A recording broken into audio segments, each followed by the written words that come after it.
Buenas noches, mi nombre es Raquel Pérez, estudiante de la Universidad Fermín Toro, Cátedra de Desarrollo Político Venezolano.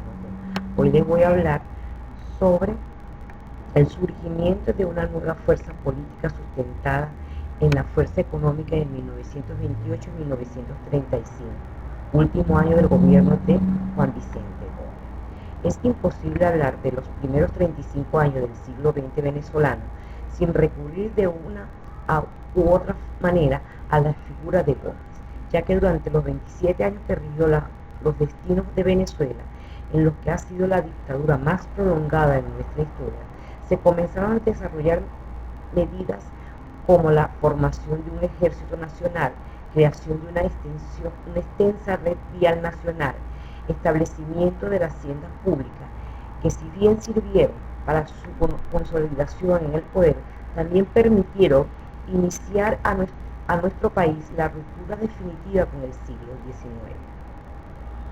A continuación hablaré sobre algunos rasgos bibliográficos que quizás permitan comprender un poco más a un personaje tan enigmático, pero a la vez tan importante en nuestra historia contemporánea, como fue la de Juan Vicente Gómez. En 1928, con el pretexto de un carnaval estudiantil, hace acto de presencia en la vida nacional un nuevo grupo de políticos conocidos como la generación del 28, los cuales van a representar una oposición distinta al gomecismo, es decir, diferentes a la tesis y propuestas mantenidas por los liberales y conservadores. El 7 de abril de 1928 se sublevan dos cuarteles en Caracas y se pone en marcha una conspiración militar en la que participaban algunos líderes universitarios que, sin embargo, es controlado por el gobierno.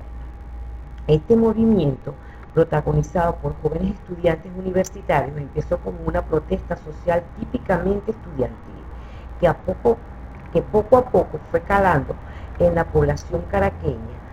Fue característica de este movimiento su autonomía con respeto a los viejos caudillos, tanto en lo relativo a sus ideales como a las personas que lo conformaron. Estas protestas consiguió hostigar al régimen y sensibilizar a la población en busca de la democracia y las libertades constitucionales. Gómez se enfrenta a una oposición en la que participaban hijos de muchos de sus colaboradores. Esta nueva generación promulgaba la necesidad de crear organizaciones políticas que causaran las protestas sociales y crearan el proyecto político basado en la democracia. Las protestas y discursos libertarios de los estudiantes universitarios produjeron la reacción del gobierno, que encarceló y desterró a muchos de estos jóvenes. Pero ante la ola de protesta de diversos sectores sociales, el gobierno se vio en la obligación de dejarlos en libertad. Estos jóvenes, después de la muerte de Gómez, se convirtieron en los líderes de los modernos partidos políticos surgidos después de 1936 y que aún están vigentes. Durante los primeros años del siglo XIX, Venezuela dependía económicamente de la economía agropecuaria. El café y el cacao constituían los principales rubros de las exportaciones económicas. Por otra parte, el ganado vacuno fue decreciendo en su capacidad de exportación. Durante este periodo, desplazaron los viejos terratenientes. Las tierras eran ahora de presidente Gómez, sus familias y seguidores. Surgió también una pequeña burguesía formada por artesanos y pequeños comerciantes, empleados públicos, pequeños y grandes comerciantes, algunos industriales.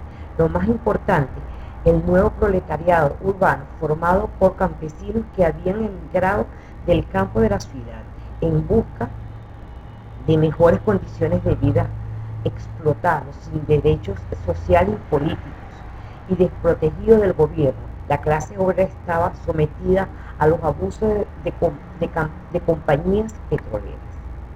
Los terratenientes entre 1920 y 1935 vieron disminuir su producción y su ganancia como consecuencia de la inmigración de los peones a los espacios petroleros. No existía en el país una política sanitaria y médica asistencial que controlara los flagelos que agotaban la población venezolana, como el paludismo, la fiebre amarilla y la tuberculosis. Fueron las compañías petroleras quienes comenzaron a desarrollar estas luchas en los campos petroleros con el fin de no ver menguado su rendimiento.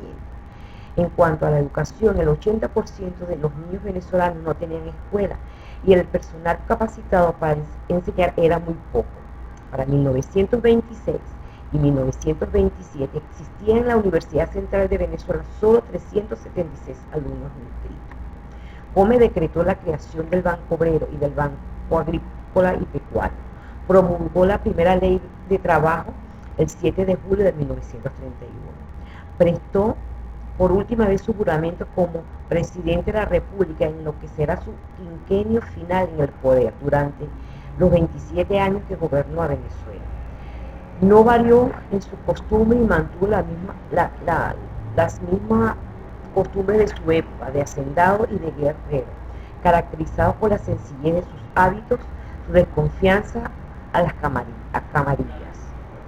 La relación directa con gente de todas las condiciones sociales y su capacidad para utilizar en su gobierno y su personalidad de mayor prestigio intelectual con que contaba el país, la mayor parte del tiempo vivió solo, asistido por sus adecanes y gente de confianza. Se puede decir que uno de los factores fundamentales de la consolidación en el poder de Juan Vicente Gómez y quizás su contribución más importante en el siglo XX venezolano fue la creación de un ejército nacional, el cual sirvió y ha servido desde entonces como instrumento garantizador de la paz. En tal sentido, Gómez creó por decreto de 1910 la Academia Militar como base de unas Fuerzas Armadas Nacionales, las cuales pondría término final al sistema de ejércitos personales controlados por los caudillos regionales.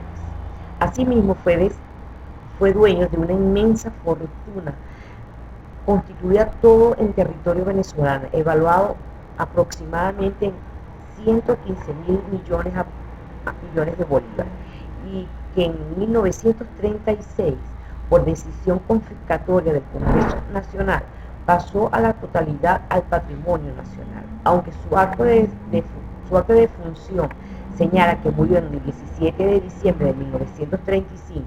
Algunos historiadores señalan que probablemente su deceso ocurrió al día siguiente, pero se adelantó la fecha para hacer coincidir tanto su nacimiento como la muerte con el Libertador.